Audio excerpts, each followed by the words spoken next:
O que é o elemento 115? O unum-pentio é o nome provisório atribuído pela IUPAC para o elemento 115 ou ecabismuto.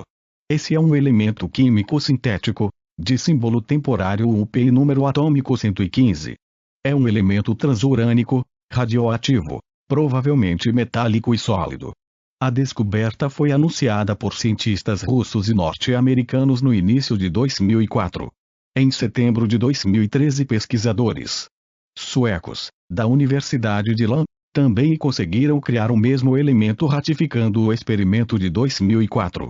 As declarações de Bob Lazar, toda a polêmica envolvendo o elemento 115 e sua suposta relação com naves extraterrestres foi inicialmente criada pelo físico norte-americano Bob Lazar.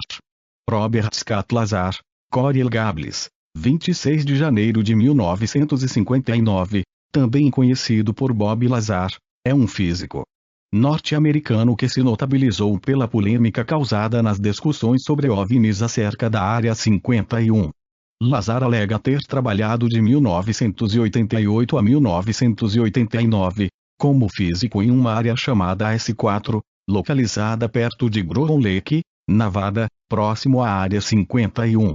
De acordo com Lazar, S4 servia como um esconderijo militar para o estudo de discos voadores extraterrestres. O físico diz ter visto 9 discos diferentes lá. Ele também fornece detalhes sobre o modo de propulsão das naves.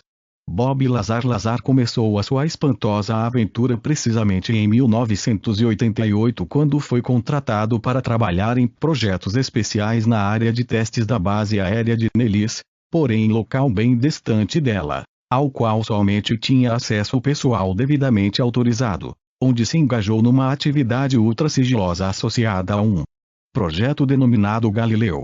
Esse projeto era especificamente destinado ao estudo e avaliação das formas de propulsão dos diversos tipos de discos voadores recolhidos e ali guardados pelas Forças Armadas do EUA. Em princípio, Lazar foi alocado para a atuação no sistema de reação-propulsão-gravidade de uma dessas naves, que havia sido recuperada intacta. Lazar teve acesso a diversos documentos, onde ele pôde efetivamente examinar dezenas de fotografias de outras máquinas alienígenas recuperadas, além de informações pertinentes às conclusões dos técnicos que o tinham precedido nessas atividades. Debaixo de um rígido esquema de segurança, ele e outros cientistas dedicavam-se à procura da solução para o grande mistério representado pelo mecanismo, ou sistema, que impulsionava as naves extraterrestres capturadas. Robert Lazar chegou, de fato, a penetrar no interior do OVNI o qual estudava, relatando que este possuía 3,5 de altura por 15 metros de diâmetro. Sua constituição era semelhante ao aço ou alumínio polido, porém de um material extremamente resistente e desconhecido. Nele não se viam emendas ou arrebites, parecendo ter sido moldado em uma única peça, talvez por sistema de injeção, assim como fazemos com os artefatos plásticos. Embora nossos artefatos plásticos injetados sempre possuem algum tipo de emenda, ou marcas de suspiros da matriz de injeção.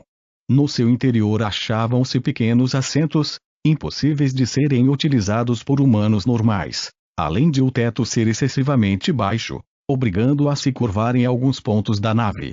Inexistiam ângulos retos. Apenas formas bem arredondadas e suaves.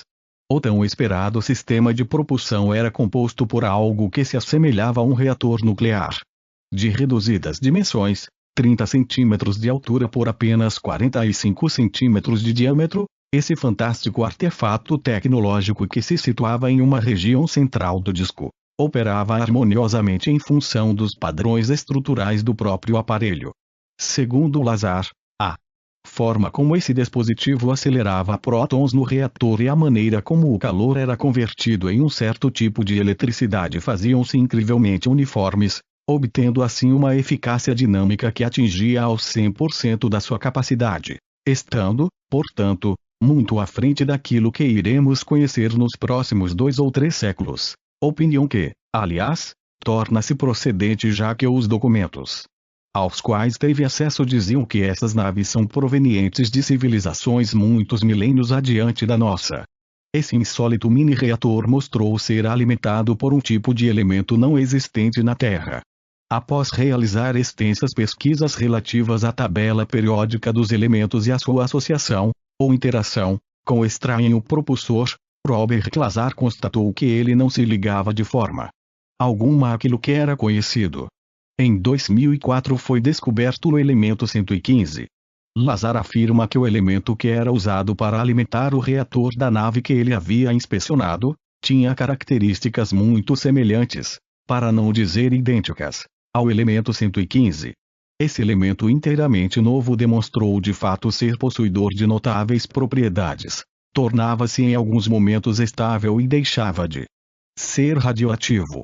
Ele poderia ser utilizado no interior do reator como propelente e também como gerador de campos energéticos, os quais por sua vez eram aumentados ou amplificados pelos campos gravitacionais gerados pela própria nave. Segundo Lazar, foi encontrada uma grande quantidade desse curioso elemento no interior daquele OVNI, sob a forma de reduzidos discos destacáveis, a partir dos quais pequenos pedaços triangulares podiam ser retirados para fins de alimentação do reator. Esses pequenos triângulos eram dotados de tonalidade alaranjada e extremamente pesados, sendo manuseados com muita cautela pelos cientistas envolvidos na Operação Galileu, muito embora não aparentassem emitir radioatividade. Nos OVNI guardados naquelas instalações supersecretas, existiam 3 poderosos amplificadores de natureza gravitacional. Suas funções, ao que descobriu, eram exatamente ampliar as ondas de gravidade em contraposição às da Terra. Ômicron e Delta foram batizadas como as formas de operação daquelas naves, já que o funcionamento desses amplificadores eram sincronizados de acordo com o modo de operação do deslocamento ou da inércia em pleno ar. Foi ainda verificado que pelo menos naquele tipo particular de OVNI no qual ele estudava, eram produzidos seus próprios e específicos campos gravitacionais, com o propósito específico de distorcerem de alguma forma o tempo e o próprio espaço. A equipe de Lazar conseguiu efetivamente colocar em funcionamento esse aparelho, tendo os pilotos de testes designados para a missão conseguido elevá-lo a cerca de 10 metros do solo sem a emissão de qualquer ruído. Aliás, uma das características predominantes nos relatos de avistamentos de discos voadores. O que é o elemento 115?